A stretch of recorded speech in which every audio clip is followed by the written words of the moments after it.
sa inyong lahat. Ako po si Brian G. Mendoza at ito po ang aking daily devotion ngayong Biyernes, September 6, 2024.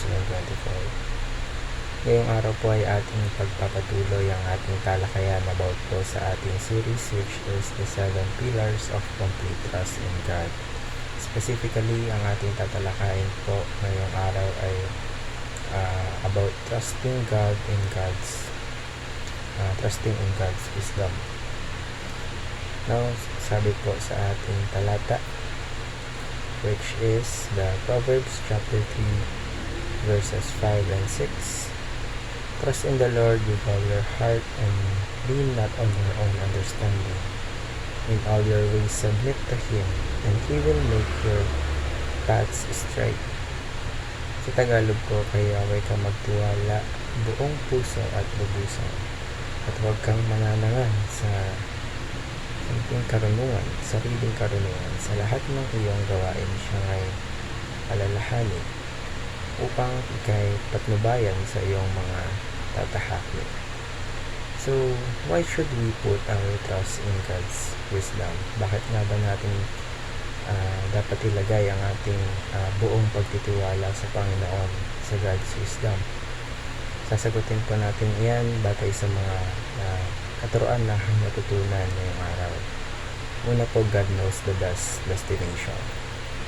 Sa ating pong paglalakbay sa buhay, ang Diyos po ang nakakaalam kung ano ang pinaka-the best na destinasyon para sa atin.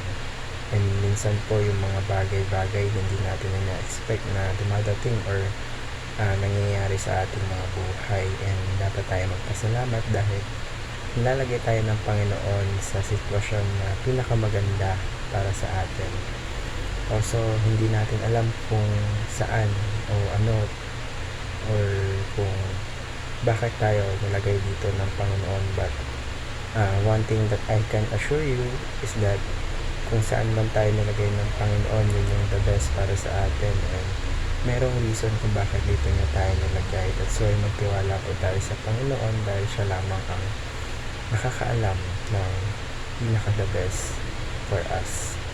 Next po, God knows the best route. Alam din po ng Diyos ang pinakamagandang ruta para sa atin. For example po, lahat naman tayo merong mga pangarap or mga gusto sa buhay. And syempre kapag meron tayong mga gusto or pangarap sa buhay, meron po tayong plano or mga step, process. But minsan makikita nyo, mapapansin nyo, hindi natin nasusunod yung mga plano. Merong mga nangyayari na nagiging dahilan kung bakit hindi natin nagagawa yung or hindi na ayon sa plano yung nagagawa natin. But meron po iyang dahilan kung bakit hindi natin nagagawa yung mga plano or kung bakit hindi natin nasusunod, because God knows the best route and we have to trust Him para mabot natin yung nararapat para sa atin. And lastly po is God knows the best vehicle. Alam po ng Diyos kung ano ang pinakamainam na vehicle para sa atin patungo doon sa destinasyon na nilaan ng Diyos para sa iyo. Kaya naman po para sa ating application, una po, trust in the Lord with all your heart. So gaya po na sabi ko kanina, God knows the best among all. Alam po ng Diyos yung best destination natin. Alam po ng Diyos yung best route. And also alam po ng Diyos yung best vehicle. That's why magtiwala tayo sa Panginoon, dahil kahit hindi man mangyari yung mga kagustuhan natin, sariling kagustuhan natin, merong nakalaan na mas maganda para sa atin ang Panginoon. Kaya naman po sa next application natin, which is lean not on your own understanding.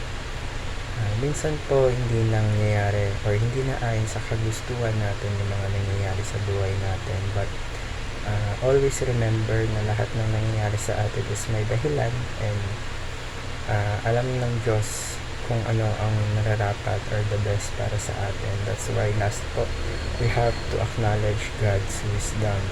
I-acknowledge po natin ang karunungan ng Panginoon, dahil lahat po ng nangyayari sa atin is para sa ikakabuti natin, para sa growth natin, and Magtiwala tayo sa Panginoon dahil ang Panginoon